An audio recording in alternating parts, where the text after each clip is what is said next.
Everyone, this is Bharti, welcome to dream maths. So start से हमने chapter start किया हुआ, that is hypothesis testing. Super easy chapter है। आज इसकी हम थर्ड क्लास करने बने हैं। फर्स्ट क्लास हमने थ्योरी करी, जहां हमने टर्म समझी जो इस पूरे चैप्टर में यूज होने वाली है। एंड सेकेंड क्लास में हमने कहा कि टेस्ट ऑफ हाइपोथेसिस कैसे करते हैं, अब पॉपुलेशन मीन के अबाउट। लार्ज सैंपल्स के लिए काम शुरू किया है, इसका पॉपुलेशन मीन के अबाउट हम हाइपोथेसिस टेस्टिंग करना सीख गए।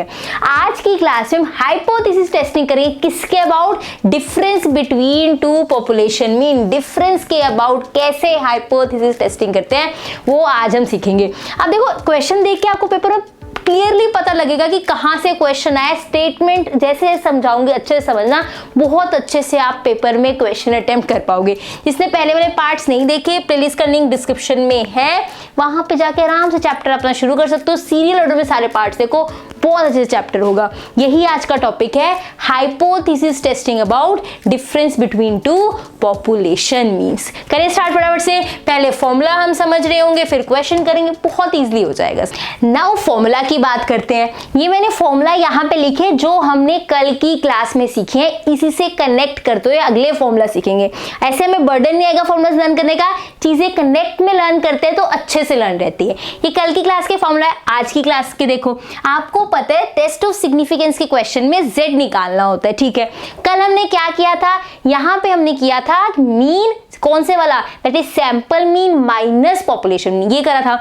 आज का टॉपिक का नाम क्या है कि हमने कहां टेस्ट ऑफ सिग्निफिकेंस करना है, सॉरी टेस्ट ऑफ हाइपोथेसिस कहां करना है, जहां पे difference between two population mean. कहां पे करना है, difference between two population mean, मतलब दो पॉपुलेशन के मीन होंगे, μ1 एंड μ2। आज दो पॉपुलेशन मीन की बात कर रहे होंगे।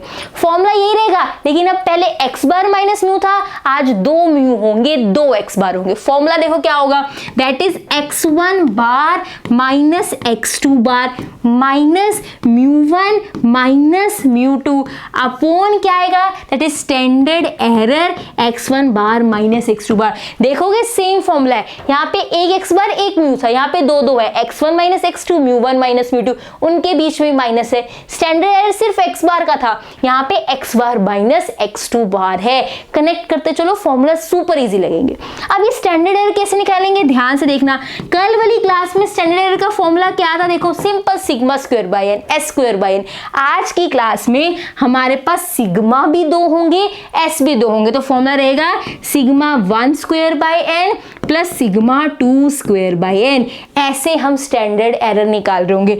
या फिर ये फॉर्मूला भी होगा s1 square by n, s2 square by n. कल की क्लास से हमें पता है कि सिग्मा स्टैंडर्ड डेविएशन है पॉपुलेशन का, s जो है स्टैंडर्ड डेविएशन है किसका, सैंपल का। फिर और फॉर्मूलाज भी हैं इसके, कौन से, अगर क्वेश्चन में सिर्फ सिग्मा दे रखा हो, सिग्मा 1 सिग्मा 2 नहीं, s1 s2 नहीं, सिर्फ सिग्मा दे रखा हो, तो sigma square 1/n1 plus 1/n2। ये सारे स्टैंडर्ड एरर के निकालने के ही फॉर्मूला है। क्वेश्चन में जो गिवन होगा उसके अकॉर्डिंग हम फॉर्मूला डाल के अपना आंसर निकाल रहे होंगे।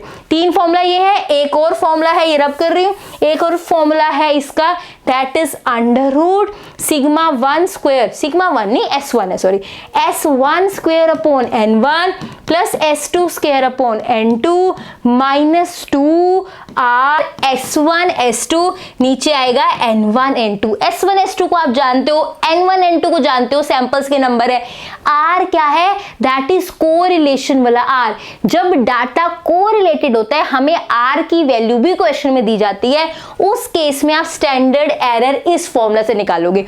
r से डरो मत, क्वेश्चन में डायरेक्टली लिखा होगा r की वैल्यू ये है, तो वो अगर वैल्यू दी हुई है उसका यूज करके ही आप स्टैंडर्ड एरर निकालोगे इस फॉर्मूला की हेल्प से। आई होप आपको चीजें क्लियर है। ये z का फॉर्मूला है, ये उसके स्टैंडर्ड एरर निकालने का फॉर्मूला है। चलिए क्वेश्चंस पे पक्का ये फॉर्मूलाज नोट करो, फिर आगे चलते हैं। क्वेश्चन सुपर इजी लगेंगे, बहुत इजी है। चलिए क्वेश्चन नंबर 1 देखते हैं। पहले क्वेश्चन नंबर 1 ध्यान से देखना, क्या लिखा है, a random sample of 1000 workers workers from south India show that their mean wages are at ₹47 per week with a standard deviation 28। ये सैंपल की बात हो रही है। सैंपल है तो किसका सैंपल है? 1000 वर्कर्स का सैंपल है। कितने मीन वेजेस कितना दिया हुआ है? That is 47। स्टैंडर्ड डेविएशन कितना दिया हुआ है? 28। जो दिया हुआ था वो मैंने लिख दिया। सैंपल का है तो एस आएगा। आगे देखिए, अ रैंडम सैंपल ऑफ 1500 वर्कर्स, एक और सैंपल दिया हुआ है, एक और वैल्यू दी हुई है, तो इसको पहले हम N1 X1 that is S1 लिख देंगे। अगर एक मेरे को नहीं पता था ना एक कौन सा क्वेश्चन है, डिफरेंस वाला है या सिंपल वाला है, पहले एक सैंपल दिया होता दूसरे सैंपल पे आ रहा है तो पहले वाले सैंपल को 1 1 वाली नेमिंग दे देंगे, दूसरे वाले को 2 वाली। ये तो हमें टॉपिक पता है, ये कर रहे हैं। पेपर में जाकर तो खुद चीजें रिकॉग्नाइज करनी है ना कैसा क्वेश्चन है। तो पहली लाइन पढ़ के तो मुझे लगा ये है, दूसरी लाइन में लगा एक और सैंपल दिया हुआ है तो पहले वाले को 1 दूसरे वाले को 2 नेमिंग दे देंगे। N2 की वैल्यू कितनी है? 1500। मीन वेज कितना है? 49। X2 बार कितना हो जाएगा? 49। स्टैंडर्ड डेविएशन कितना है? 40। S2 की वैल्यू क्या होगी? 40। ये मुझे डाटा दिया गया। आगे देखो, is there any significant difference between the mean level of wages in 2 places. पूछा गया है कि क्या सिग्निफिकेंट डिफरेंस है किसमें? मीन लेवल ऑफ वेजेस में। वेजेस के मीन लेवल में डिफरेंस पूछा है, मतलब वो ये पूछना चाहते हैं μ1 और μ2 में क्या कोई डिफरेंस है। मीन लेवल ऑफ वेजेस का मतलब होल में, सैंपल में नहीं पूछ रहा, सैंपल तो दे दिया, उसने पूछा बताओ मीन लेवल ऑफ वेजेस में कोई डिफरेंस है कि नहीं है। पॉपुलेशन की बात कर रहा है यहाँ पे, सैंपल तो उसने सिर्फ निकाल के बताए कि पहला सैंपल है दूसरा सैंपल ही है, बताओ दोनों में क्या डिफरेंस है। एक साउथ का दिया है, दूसरा कहाँ का दिया उसने? नॉर्थ का दिया है। सैंपल्स दे दिए, वो पूछ रहे हैं क्या दोनों के मीन वेजेस में डिफरेंस है, मतलब वो μ1 μ2 में डिफरेंस पूछना चाहता है। पॉपुलेशन के मीन वेजेस में डिफरेंस पूछना चाहता है μ1 और μ2 में। क्लियर है चीज? ये सारी वैल्यू दी हुई है। अब हम अपना क्वेश्चन करना स्टार्ट करते हैं, जो हमें प्रोसीजर पता है। सबसे पहले क्या सेट करते हैं? H0, फिर क्या सेट करते हैं? H1, फिर अल्फा के बारे में बात करते हैं, फिर Z निकालते हैं, फिर रेंज देखते हैं और फिर डिसीजन लेते हैं। ये प्रोसीजर हमें पता है। अब लेते हैं H0। जब ऐसे डिफरेंस वाले क्वेश्चन हो वेजेस के और पूछ रहे इसमें डिफरेंस है कि नहीं, हम मान के चलते हैं इनमें डिफरेंस नहीं है। हमेशा नल हाइपोथेसिस ऐसे क्वेश्चन में जहां पे डिफरेंस की बात होती है, बताओ मीन वेजेस में डिफरेंस है कि नहीं, हम कहेंगे नहीं है, हम लेंगे नल हाइपोथेसिस μ1 μ2 के इक्वल है। ऐसे क्वेश्चन में ऐसे ही लेते हैं। अगर ये μ1 μ2 के इक्वल है, नल हाइपोथेसिस, ऑल्टरनेटिव क्या होते हैं इससे उल्टा, मतलब यहाँ पे μ1 μ2 के इक्वल नहीं होगा। तो H0 μ1 μ2 के इक्वल है, H1 इससे उल्टा।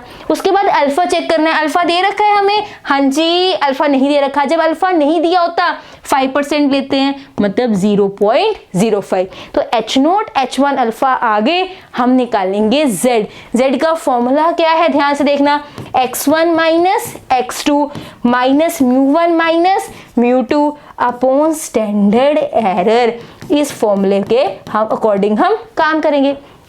पहले हम क्या करते हैं? स्टैंडर्ड एरर निकाल लेते हैं। स्टैंडर्ड एरर निकालेंगे तभी यहाँ पुट करेंगे, स्टैंडर्ड एरर का फॉर्मूला यूज करेंगे। हमें S1 S2 दिया हुआ है तो कौन सा फॉर्मूला यूज होगा? Under root S1 square upon N1 plus S2 square upon N2। यहाँ से स्टैंडर्ड एरर निकालेंगे, यहाँ पुट करेंगे, Z की वैल्यू निकालेंगे, फिर हम आगे चेक कर रहे होंगे कि ये हमारा वैल्यू लेस है। वो भी मैं आपको बताती हूँ सारा कैसे चेक करता है, दोबारा बहुत अच्छी चीजें क्लियर होंगी। जब H1 लिखते हैं साथ जरूर लिखा करो कि वो वन टेल्ड है कि टू टेल्ड है। ये यहाँ पे नॉट इक्वल है तो ये क्या होगा? To tailed. नॉट इक्वल का मतलब क्या है? μ1 μ2 के इक्वल नहीं है, ज्यादा भी हो सकता है कम भी हो सकता है ना। μ1 μ2 के इक्वल नहीं है, हो सकता है μ1 ज्यादा हो सकता है μ2 ज्यादा हो, तो दोनों तरफ की बात हो रही है। जब दोनों इक्वल नहीं है तो हम क्या कहते हैं? ये क्या है? टू टेल्ड है। मेरी बात समझ आई? μ1 μ2 के इक्वल नहीं है ना, ज्यादा भी हो सकता है कम भी हो सकता है, दोनों तरफ की बात है, तो टू टेल्ड है। ये आपने साथ साथ चीजें लिखनी है। यहाँ देखो मैं सारी कैलकुलेशन की है ताकि हमारा कैलकुलेशन का टाइम सेव हो, हम कंसेप्ट की बात ज्यादा कर पाए। ये तो कैलकुलेटर से करनी है। ये हमारा Z का फॉर्मूला था, ये हमारे पास आया, फॉर्मूला में वैल्यू डाली, आंसर कितना आया? 1.36। आई होप आपको दैट इज राउंड ऑफ करना आता है। राउंड ऑफ करना नहीं आता मैं भी एक्सप्लेन कर देती हूँ। ये जितनी कैलकुलेशन है, कई बार आपको लगता है मैं कैलकुलेट तो कर रहा हूँ, मेरा आंसर क्यों नहीं बुक से मैच कर रहा? करेगा, राउंड ऑफ करना आना चाहिए, भी सिखाऊंगी जिसको नहीं आता। ये आप कैलकुलेशन करोगे सिंपल कैलकुलेटर से, ये डिवाइड करके आंसर आएगा। Z में वैल्यू डालोगे, यहाँ पे x1 बार माइनस x2 बार, ये रहा x1 bar minus x2 bar. μ1 minus μ2 क्या है? अभी हमने नल हाइपोथेसिस में लिया है कि μ1 तो μ2 के इक्वल है। अगर ये दोनों इक्वल है, मान लो ये भी 7 है ये भी 7 है, तो अगर मैं μ1 माइनस μ2 करूंगी आंसर क्या आएगा 0। जब ये दोनों है इक्वल, इनको माइनस करेंगे तो भी आंसर क्या आने वाला है 0 आने वाला है। तो यहाँ लिखा ही नहीं, z is equal to x1 bar minus x2 bar upon this लिखा, यहाँ मोड लगाया इसलिए यहाँ पर भी मोड आ गया। कैलकुलेट करके आंसर क्या आ रहा है 1.47। अब 5% लेवल ऑफ सिग्निफिकेंस पे टू टेल्ड था, वहां पे क्रिटिकल वैल्यू z की कितनी होती है, दैट इज 1.96। ये 1.96 से क्या है, कम है, इसका मतलब मेरी नल हाइपोथेसिस एक्सेप्ट होगी। हम इस पूरा लिखेंगे 5% लेवल पे इतनी वैल्यू है, z की वैल्यू कैलकुलेटेड वैल्यू z की इससे कम है, इसका मतलब मेरी नल हाइपोथेसिस क्या होगी, एक्सेप्ट होगी। एक्सेप्ट का मतलब क्या है, नल हाइपोथेसिस में लिया क्या था, मैंने नल हाइपोथेसिस में लिया था कि μ1 μ2 के इक्वल है, ये क्या हो गया, एक्सेप्ट हो गया, इसका मतलब ये इक्वल है, इसमें कोई डिफरेंस नहीं है, तो आप एंड में लिखोगे that is null hypothesis accepted, therefore there is no significant difference between the mean wages of two north and south, उनके बीच में कोई सिग्निफिकेंट डिफरेंस नहीं है मीन वेजेस में, नॉर्थ की हो या साउथ की, लिखोगे therefore there is not significant difference between the two mean wages, last में ये लाइन लिखोगे। ये चीज समझ आई, बताओ इसमें कोई डाउट, क्वेश्चन अच्छे से समझ आया। ऐसे ही आप काम कर रहे होगे, जैसे अल्फा मिला आप z में कैलकुलेट करोगे, उसके लिए ये चाहिए होता है, z का फॉर्मूला लिख के आप पहले ये कैलकुलेट करोगे, यहाँ वैल्यू डालोगे आपको z मिल रहा हो, देखो पहले मैंने इसका फॉर्मूला लिखा, ये कैलकुलेट करके यहाँ वैल्यू डाली, z का आंसर मिला, फिर आप जो भी लेवल दे रखा है उसके अकॉर्डिंग क्रिटिकल वैल्यू चेक करो, उससे देखो लेस है या, वैसे ही आप काम करो, लेस है एक्सेप्ट है, मतलब कोई भी यहाँ पे सिग्निफिकेंट डिफरेंस नहीं है। Moving to next question, question number 2, ऐसे ही काम करना है, बस हमारे पास सिचुएशंस चेंज होती जाएगी। Following information is available in respect of two brands, brand A and brand B के फॉलोइंग इंफॉर्मेशन है, मीन लाइफ मतलब x1 bar x2 bar, that is standard deviation S1 S2, क्योंकि ये सैंपल्स है, sample size 100, ये क्या है N1, ये क्या है N2, सारी वैल्यूज दी गई है। Which brand should be preferred at 5% level of significance, कौन सा ब्रांड प्रेफर करना चाहिए। यहाँ पे S1 S2 है, x1 बार x2 बार है, मुझे पता है ये डिफरेंस वाला क्वेश्चन है क्योंकि दो मीन दिए हुए हैं ना, तो ये डिफरेंस वाले से क्वेश्चन उठ के आया, जहाँ पे मीन का डिफरेंस उठता है वहां से फॉर्मूला, वहां से क्वेश्चन उठ के आया, मुझे ये स्टेटमेंट देख के समझ आ गया। अगर दो मीन दिए हुए हैं, दो यहाँ स्टैंडर्ड डेविएशन के सैंपल दिए हुए हैं, N1 N2 दिया हुआ है, तो ये सारी चीजें कहाँ काम आती हैं, दैट इज मेरे मीन वाले में काम आती है। अब मुझे चेक करना है, यहाँ पे क्या चेक करना है, which brand should be preferred, कौन सा ब्रांड मैं प्रेफर्ड करूं, ये हमें चेक करना है। अच्छा एक बात बताओ, कौन सा ब्रांड प्रेफर्ड करना है, जाएंगे यहाँ पे मीन लाइफ दी हुई है उसकी 1300 to 4 है, ठीक है, हम मान लेते हैं कि दोनों की मीन लाइफ सेम है ना, ध्यान से देखना, बहुत ध्यान से, ये सारी वैल्यूज लिखी हुई है, मैं दोबारा नहीं लिखूंगी, सारा दिया हुआ है। अब ये वैल्यूज लेने के बाद हम क्या करते हैं, H0 सेट करते हैं, H1 सेट करते हैं, फिर अल्फा, ये सारे प्रोसीजर पर जाते हैं। तो पहले H0 पे ही चलते हैं। H0 क्या सेट करते हैं, मोस्ट ऑफ द केसेस में जब डिफरेंस वाला क्वेश्चन में पता लग गया, उसमें हम क्या सेट करते हैं, μ1 इक्वल टू μ2, मतलब हम पहले मान के चलो, उसमें पूछ रहे कौन सा ब्रांड प्रेफर करें, तो हम मान के चल रहे हैं दोनों ब्रांड सेम तरह से काम करते हैं, दोनों की मीन लाइफ सेम है। हाँ सैंपल्स की अलग अलग आ रही है, बट पॉपुलेशन ओवरऑल हम मान के चल रहे हैं। सैंपल में तो क्या होता है, कोई जैसे मैंने इतने पीसेस उठाए 100, हो सकता है ज्यादा अच्छे आ गए, ज्यादा गलत आ गए, सैंपल पे ज्यादा भरोसा नहीं करते, हम ओवरऑल अभी मान के चल रहे हैं कि हमारा जो μ1 है वो क्या है, μ2 के इक्वल है, कि दोनों ब्रांड की मीन लाइफ जो है बल्ब्स की वो सेम है। H1 क्या कहेगा, नहीं भाई सेम नहीं है, दोनों की नहीं सेम, इससे उल्टा लेते हैं, ये क्या है, दैट इज टू टेल्ड। जब भी ऐसा क्वेश्चन होता है, हमें पता लगे difference between the to population mean है, हम most of the time H0 μ1 μ2 लेते हैं, अगर वो डिफरेंस पूछ रहा होता है, कौन सा बल्ब अच्छा है, कौन सा बल्ब प्रेफर करना चाहिए, घुमा के क्वेश्चन पूछ लिया, तो हमने यही तो पूछा है कि कौन से बल्ब की मीन लाइफ अच्छी है, हमने कहा दोनों की मीन लाइफ इक्वल है, H1 ये ले लिया। अल्फा हमें दे रखा है दैट इज 0.05। अब हम कैलकुलेशन करेंगे, Z निकालेंगे, Z में स्टैंडर्ड एरर चाहिए होगा, स्टैंडर्ड एरर कैलकुलेट करेंगे। जब हम स्टैंडर्ड एरर कैलकुलेट करेंगे, देखो Z ये रहा, स्टैंडर्ड एरर कैलकुलेट करेंगे, आंसर क्या रहा है 12.40। अब μ1 μ2 के इक्वल लिया है, अगेन ये चीज क्या होगी, दैट इज 0। μ1 μ2 के इक्वल लिया तो ये क्या चीज क्या होगी, 0 हो जाएगी। मेरे पास सिर्फ बचा ये चीज, अगर इधर मोड़ लेंगे तो इधर भी मोड़ लेंगे, मेरे पास सिर्फ ये बचा ना, ये तो 0 हो गया, इधर मोड़ लेंगे तो इधर भी मोड़ लेंगे, we are left with this. Answer इसका क्या आया 4.19। 5% पे टू टेल्ड की बात की जाए है वो तो 1.96 होता है, ये 4.19 आ रहा है, ये इससे ज्यादा आ रहा है, हमारी वैल्यू से ज्यादा आ रहा है, नल हाइपोथेसिस रिजेक्ट होगी। नल हाइपोथेसिस रिजेक्ट होने का मतलब क्या है कि ये जो मैंने लिया था कि दोनों बल्ब्स की मीन लाइफ सेम है, ये रिजेक्ट हो गई। मेरी बात बहुत ध्यान से समझना। देखो ये लिखा है 5% लेवल ऑफ सिग्निफिकेंस पे वैल्यू कितनी थी 1.96, since calculated value of z तो नॉट लेस देन, लेस नहीं आई, ये तो बड़ी आ गई, इसका मतलब नल हाइपोथेसिस रिजेक्टेड होगी, मतलब दोनों की मीन लाइफ सेम नहीं है। पर क्वेश्चन तो ये था कि फिर बेटर कौन सा है, कौन सा बल्ब लेना चाहिए, कौन सा ब्रांड प्रेफर करना चाहिए, ये बात तो समझ आई नहीं, कौन सा ब्रांड प्रेफर करे, ये बात तो समझ, ये तो ठीक है, पता लग गया कि हाँ दोनों की मीन लाइफ सेम नहीं है, ये तो पता लग गया ये रिजेक्ट है, लेकिन फिर कौन सा लें, दोनों सेम नहीं तो कौन सा अच्छा है ये बताओ।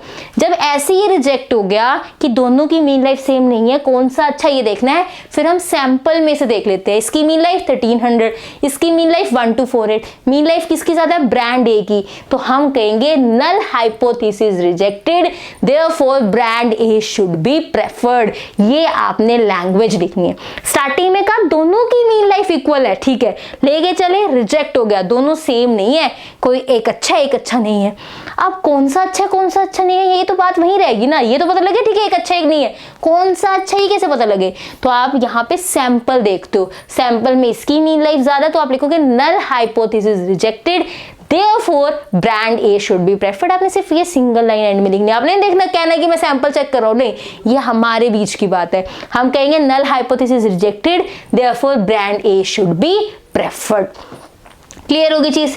चले आगे, पक्का क्वेश्चन समझ आया। तो यहाँ पे डिफरेंस वाले क्वेश्चन में, मोस्ट ऑफ द क्वेश्चन में जब वो पूछता है दोनों में डिफरेंस है कितना है, तो हम कहते हैं नहीं दोनों इक्वल हैं, फिर आगे हम टेस्टिंग कर लेते हैं। नेक्स्ट क्वेश्चन पे चलते हैं, थर्ड पे। Now third one is a sample of height is 6400 soldiers has a mean of 67.85 inches and a standard deviation of 2.56 inches। एक हमें क्या दिया हुआ है, पहले सैंपल दिया हुआ है, मतलब n1 कितना है 6400, मीन मतलब x1 बार कितना है 67.85 और मेरा s1 कितना है 2.56। ये किसका दिया हुआ है, ये हाइट ऑफ सोल्जर्स का डाटा दिया हुआ है कि 6400 सोल्जर्स को देखा गया, उसमें मीन हाइट ये निकली और स्टैंडर्ड डेविएशन ये निकली। फिर किसको देखा गया, सेलर्स को देखा गया। क्या कहा कि 1600 सेलर्स की बात हो रही है, n2 कितना है 1600, मीन कितना है that is x2 bar that is 68.5 और s2 कितना है 2.52 inches. Do this data indicate that the sailors are on average taller than the soldiers. वो यही पूछ रहा है क्या जो डाटा दिया हुआ है आप इससे ये बात से सहमत हो कि जो सेलर्स की हाइट है वो ज्यादा होती है सोल्जर से।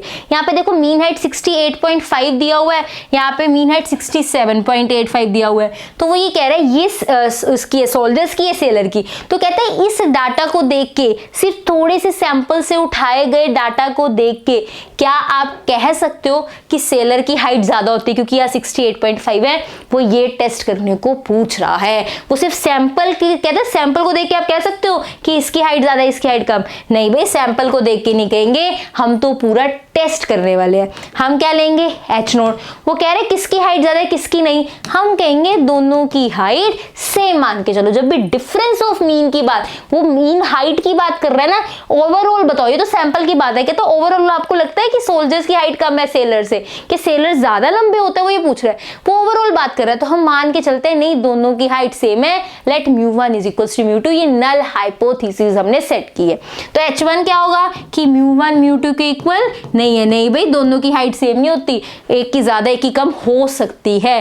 अब μ1 नॉट इक्वल्स टू μ2 है, अब μ1 नॉट इक्वल्स टू μ2 का मतलब क्या है, एक की ज्यादा भी हो सकती है दूसरे की भी ज्यादा, दोनों तरफ बात हो सकती है, तो ये क्या है दैट इज टू टेल्ड है। अल्फा की वैल्यू नहीं दी हुई मतलब 0.05 लेनी है। हम सारी कैलकुलेशन करेंगे z स्टैंडर्ड एरर की और हम आंसर निकाल रहे होंगे, ये आपने कैलकुलेट करना है। मैं राउंड ऑफ करना क्लास के एंड में सिखाऊंगी, डोंट वरी। आंसर कितना आ रहा है 9.86। ठीक है, आप ये कैलकुलेट करोगे। मैं अभी आपको सारे कंसेप्ट समझा रही हूँ, पर आपने ये सारे क्वेश्चन सॉल्व करके देखने हैं। एटलीस्ट जितने मैं क्लास में कराती हूँ ना उतने क्वेश्चन तो प्रैक्टिस करके जाने हैं।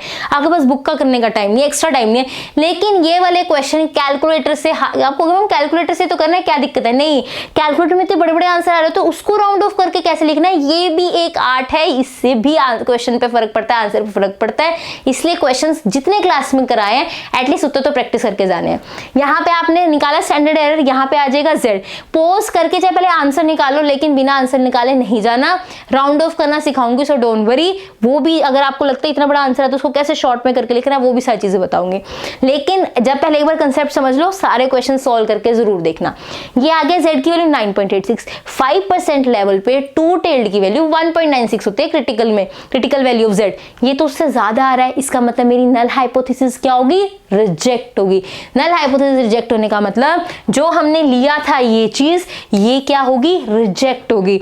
मतलब दोनों की जो हाइट है वो सेम नहीं होती, सेलर्स और सोल्जर की हाइट सेम नहीं होती। इसका मतलब फिर क्या देखे, हमने तो कह दिया नल हाइपोथेसिस रिजेक्ट, ये तो रिजेक्ट होगी। उसने तो पूछा था टॉलर है कि नहीं, सेम नहीं है, पर टॉलर का कैसे पता लगे? बात समझ आई? वो कह रहा सेम नहीं है, ठीक है बात खत्म होगी, सेम नहीं है, पर ये तो बताओ किसकी टॉलर है, कौन टॉल है, सोल्जर्स या सेलर? अब हम सैंपल की हेल्प लेते हैं। सैंपल में किसकी ज्यादा थी? That is of the sailor. तो हम लिखेंगे null hypothesis rejected, hence we can say that the sailors are taller than that of soldiers. Test के बिना डायरेक्टली सैंपल से देख के नहीं कह सकते थे कि इसकी हाइट लंबी है। पूरा टेस्ट करने के बाद, टेस्ट रिजेक्ट होने के बाद हम कह सकते हैं hence we can say that this null hypothesis rejected, therefore we can say that the sailors are taller than that of the soldiers. Clear होगी चीज, समझ आ गई? चलिए फिर आगे चलते हैं, नेक्स्ट क्वेश्चन देखते हैं। देखो क्वेश्चन क्या कह रहा है, two different samples from two district yield the following result. दो डिस्ट्रिक्ट के बारे में डिफरेंट डाटा दिया हुआ है, x1 बार s1 स्क्वायर n1, x2 बार s2 स्क्वायर n2, ये डाटा दिया गया है। Test at 0.05 level of significance, इस लेवल मतलब 5% लेवल ऑफ सिग्निफिकेंस पे बात करें तो हमें ये चेक करना है कि μ1 माइनस μ2 ग्रेटर देन 150 होगा कि नहीं होगा। यहाँ पे उसने ये नहीं पूछा कि दोनों के बीच में डिफरेंस है कि नहीं है, दोनों सेम है कि नहीं है। उसने डायरेक्ट पूछ लिया कि दोनों पॉपुलेशन के मीन में अगर माइनस कर दी जाए वो 150 से बड़ा है या नहीं है। एक बात सुनो, ये मुझे डाटा से ही समझ आ गया, पॉपुलेशन मीन का क्वेश्चन है, x1 बार s1 स्क्वायर n1, और फिर यहाँ पे बात भी दो पॉपुलेशन मीन की हो रही है, तो ये डिफरेंस बिटवीन पॉपुलेशन मीन का क्वेश्चन है। पहले वाले टॉपिक में सिर्फ एक म्यू था, ये तो μ1 माइनस μ2 दो मीन है, तो यहाँ पे पॉपुलेशन मीन के क्वेश्चन की ही बात हो रही है। यहाँ पे ये डाटा दिया हुआ है, दोबारा नहीं यहाँ लिखूंगी, आपने पेपर में लिखना है x1 बार s1 स्क्वायर n1, x2 बार s2 स्क्वायर n2, सेम यहाँ पे लिखोगे।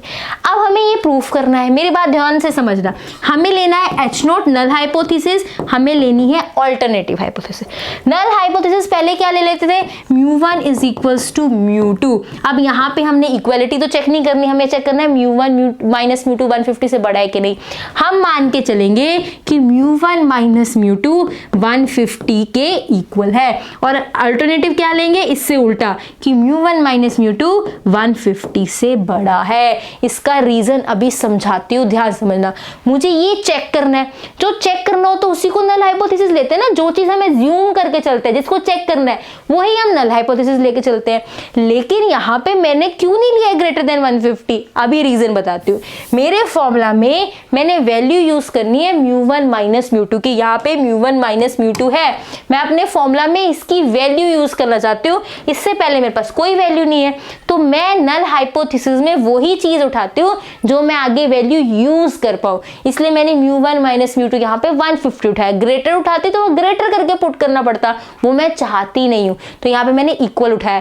तभी हम पहले μ1 इक्वल्स टू μ2 ले रहे थे, ताकि μ1 माइनस μ2 करने पे ये 0 हो, हमारा z कैलकुलेट करना इजी हो, टेस्ट करना इजी हो जाता है, तो इसीलिए हम ऐसे ले रहे थे।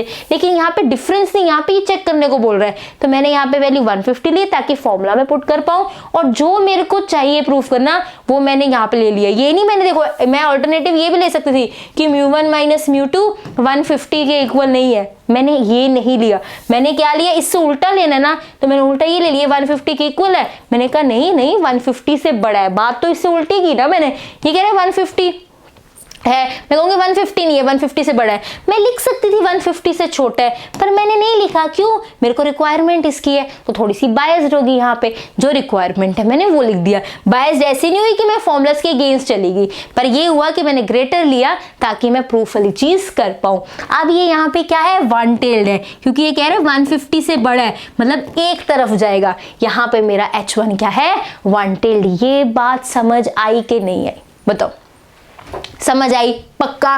देख लो, जब ऐसे क्वेश्चन होते हैं हम वैल्यू लेने की कोशिश करते हैं ताकि फॉर्मूला में पुट कर पाए, जो चीज प्रूफ करने वो यहाँ डाल दे। मैम अब टेस्ट गलत नहीं हो जाएगा? नहीं, अगर इसको रिजेक्ट होना हुआ हो जाएगा, ये एक्सेप्ट हो जाएगा। टेस्ट पे डिपेंड करेगा। ये नहीं आप कह सकते मान लो हमारा रिजेक्ट हो गया, ठीक है, ये रिजेक्ट हो गया, ये एक्सेप्ट हो गया, तो ये हमारा टेस्ट इसको क्या कहेगा? पास कर देगा। हमारा रिजेक्शन हमारे एक्सेप्टेंस बताती है इसमें से क्या चीज ठीक है। अभी के लिए हम मान के चल रहे हैं μ1 माइनस μ2 इक्वल्स टू 150 है, μ1 माइनस μ2 ग्रेटर देन 150 है। इसमें कोई गलत चीज नहीं है, हमने पुट करना इसलिए उठा लिया। रिजेक्शन एक्सेप्टेंस बताएगी ये उठाना है कि ये उठाना है। अगर ये रिजेक्ट हो गया हम ये उठा लेंगे, ये एक्सेप्ट हो गया तो अच्छी बात है। अभी देख लेते हैं क्या बनता है इसका। आपने H0 H1 ले लिया, अल्फा कितना है? That is 0.05। हमें सारी वैल्यूज दी हुई हैं, हम स्टैंडर्ड एरर भी निकालेंगे, Z भी निकालेंगे। यहाँ सारी वैल्यू देखो, x1 bar minus x2 bar, μ1 minus μ2 that is 50, 150, 648 minus 495 153, 153 minus 153 बनेगा। Z की वैल्यू क्या है? 180। 5% लेवल ऑफ सिग्निफिकेंस में वन टेल्ड की बात की जाए तो वैल्यू कितनी होती है? दैट इज 1.64, और ये 1.64 से क्या है? ज्यादा है। नल हाइपोथेसिस क्या होगी? रिजेक्ट होगी। अगर नल हाइपोथेसिस रिजेक्ट होगी इसका मतलब ये क्या हो गया? एक्सेप्ट हो गया। आप लोग नल हाइपोथेसिस रिजेक्टेड, देयरफॉर ये रिजेक्ट हो गया ना, ये एक्सेप्ट हो गया, therefore μ1 minus μ2 is greater than 150। हो गया क्वेश्चन? समझ आई? जब हमारी नल हाइपोथेसिस रिजेक्ट हो जाती है हम ऑल्टरनेटिव हाइपोथेसिस के अकॉर्डिंग काम करना शुरू कर देते हैं। ऑल्टरनेट, अब हम देखा ना, जब हम कहते हैं μ1 μ2 के इक्वल है, नहीं आता था, हम कहते थे अच्छा इक्वल नहीं है, फिर हम सैंपल देखने लग जाते थे। पिछले क्वेश्चन में क्या किया? पहले चेक करते थे μ1 μ2 के इक्वल है कि नहीं है, नल हाइपोथेसिस रखते थे, इक्वल है, वो रिजेक्ट हो जाती थी तो हम ऑल्टरनेटिव में कहते हैं अच्छा इक्वल नहीं है, और फिर लास्ट में आंसर क्या लिखे? इक्वल नहीं है, तो हम आंसर सैंपल में से कंसीडर कर लेते थे। लेकिन बात किसकी मानी हमने? ऑल्टरनेट की, कि इक्वल नहीं है। तो जब नल हाइपोथेसिस रिजेक्ट हो जाती है हम ऑल्टरनेट की बात मानते हैं, तो ये रिजेक्ट होगी, इसकी बात मानते हैं, ग्रेटर देन 150 है। हो गया क्वेश्चन। अब लिखोगे नल हाइपोथेसिस रिजेक्टेड, हेंस यहाँ पे लिखोगे कि μ1 माइनस μ2 क्या है? Greater than 150। Question done. Clear होगी बात? लास्ट क्वेश्चन पे चलते हैं। आज की क्लास का last question that is this, an intelligence test administered 60 fathers and 100 children. 60 fathers और 100 चिल्ड्रन का टेस्ट हुआ। फादर्स मीन स्कोर कितना है? 114, मतलब ये x1 बार है। x1 बार कितना है? 114। स्टैंडर्ड डेविएशन मतलब s1 कितना है? 13। कितने फादर से? 60, तो n1 कितना हुआ? That is 60। नेक्स्ट देखो सन्स का स्कोर कितना है? That is 110। स्टैंडर्ड डेविएशन कितना है? That is 11। कितने थे? 100 चिल्ड्रन की बात हुई थी। Assuming the coefficient of correlation between them is 0.75, मैंने कहा था coefficient of correlation R की वैल्यू वो खुद दे रहा होगा। R की वैल्यू कितनी दे रखी है? 0.75। कैलकुलेट करो standard error of two means, मतलब standard error of two means का मतलब मुझे SE x1 bar minus x2 बार निकालना है, डरने वाली बात नहीं है। उसने अलग से पूछा स्टैंडर्ड एरर ऑफ मीन्स निकालो, निकाल लेंगे। And state whether the difference is significant और नॉट, और स्टेट करो कि इनके बीच का जो डिफरेंस है वो सिग्निफिकेंट है या नहीं है। डिफरेंस पूछ रहा है, H0 सेट करेंगे। क्या सेट करेंगे? कि कोई डिफरेंस नहीं है, दोनों का सेम मीन है, μ1 इज इक्वल टू μ2। H1 क्या लेंगे? नहीं भाई μ1 μ2 के इक्वल नहीं, उसने पूछा टेस्ट करो सिग्निफिकेंट है या नहीं है। H0 क्या लेंगे? नहीं नहीं सिग्निफिकेंट नहीं, दोनों इक्वल है, μ1 इज इक्वल टू μ2। और H1 क्या लिया? कि μ1 μ2 के इक्वल नहीं है। इसमें ये नहीं पूछा गया किसका ज्यादा है किसका नहीं, उसने पूछा बस बताओ सिग्निफिकेंट है या नहीं है। तो H0 μ1 इक्वल टू μ2 ले लिया, H1 क्या लिया? That is μ1 not equal to μ2। Alpha कितना दे रखा है? अल्फा मेंशन नहीं है, अल्फा क्या लेंगे? That is 5%। हमारे पास सारी वैल्यूज आ गई, हमने H0 H1 सेट कर लिए। आप सिंपल करेंगे कैलकुलेशंस। ये रहा Z, स्टैंडर्ड एरर का फॉर्मूला सिर्फ R के लिए क्वेश्चन में लाई हूं ताकि आपको R वाला क्वेश्चन भी पता हो। S1 स्क्वायर अपॉन N1 सारी वैल्यू वैल्यूज डालोगे, स्टैंडर्ड एरर कितना आ गया 2 आ गया। Z में डालोगे वैल्यू कितनी आ रही है 7। 5% पे टू टेल्ड की वैल्यू 1.96 होती है, ये उससे ज्यादा है, नल हाइपोथेसिस रिजेक्ट होगी। देयरफॉर नल हाइपोथेसिस रिजेक्टेड का मतलब क्या है कि ये सेम नहीं है। सेम नहीं है मतलब देयर इज डिफरेंस है, तो आप लिखोगे that there is a significant difference, कि इसमें सिग्निफिकेंट डिफरेंस है।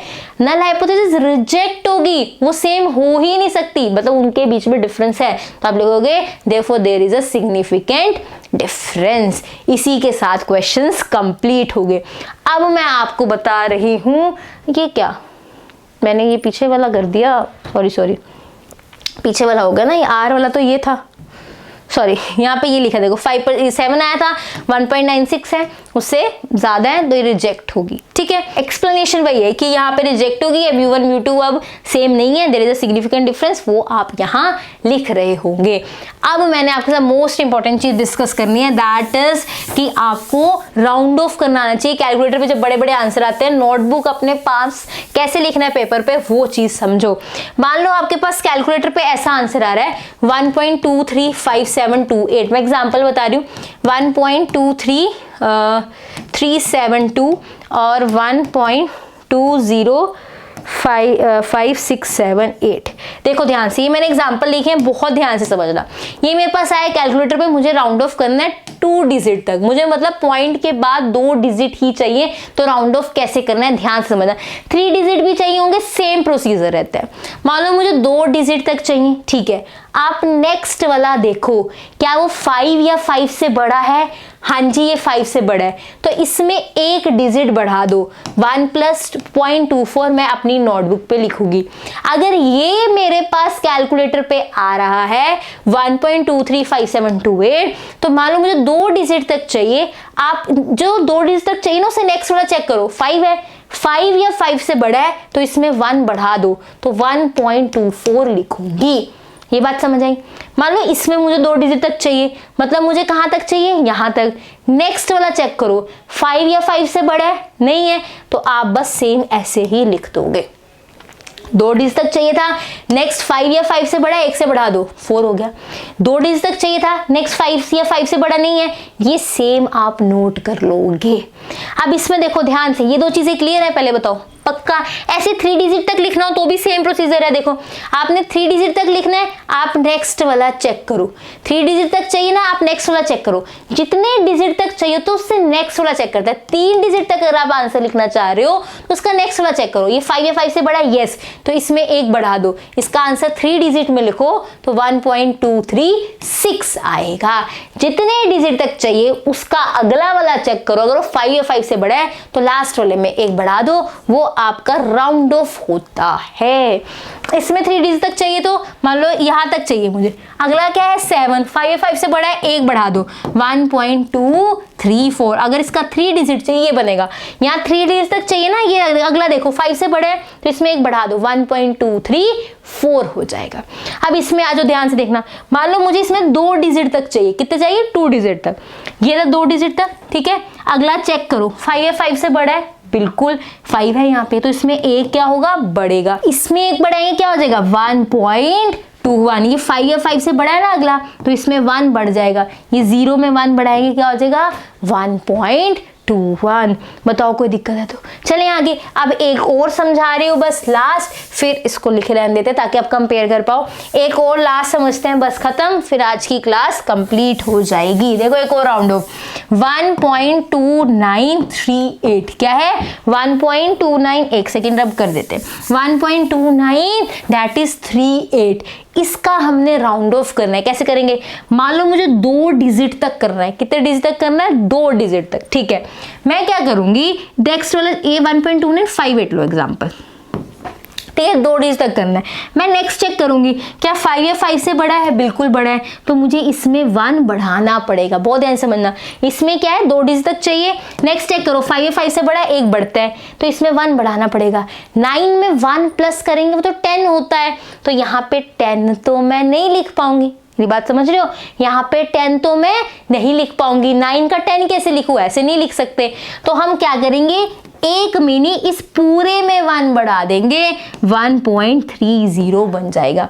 जब भी लास्ट में 9 हो और ऐसे कोई आगे 5 या 5 से बड़ा हो, मैं 9 को 10 नहीं लिख सकती, उससे पीछे वाले दोनों को मिला के लिखोगे, एक उसमें ऐड करोगे 30 बन जाएगा। 30 नहीं बोलते पॉइंट के बाद 30।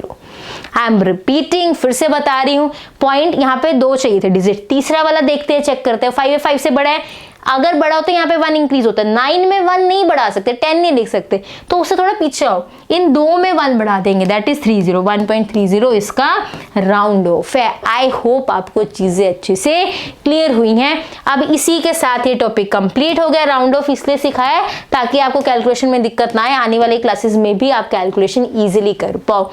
आई hope you like this video. सारे वीडियोस का update Telegram channel, WhatsApp channel पे जाता है कि कौन सी क्लास आ रही है, कौन सा चैप्टर चल रहा है, तो लिंक डिस्क्रिप्शन में है टेलीग्राम चैनल, व्हाट्सएप चैनल का, वहां पे जाके आप इजीली ज्वाइन कर सकते हो। I hope you like this video. If you like this video, do like, share, comment and subscribe to my channel which is dreamers. Thank you so much for watching.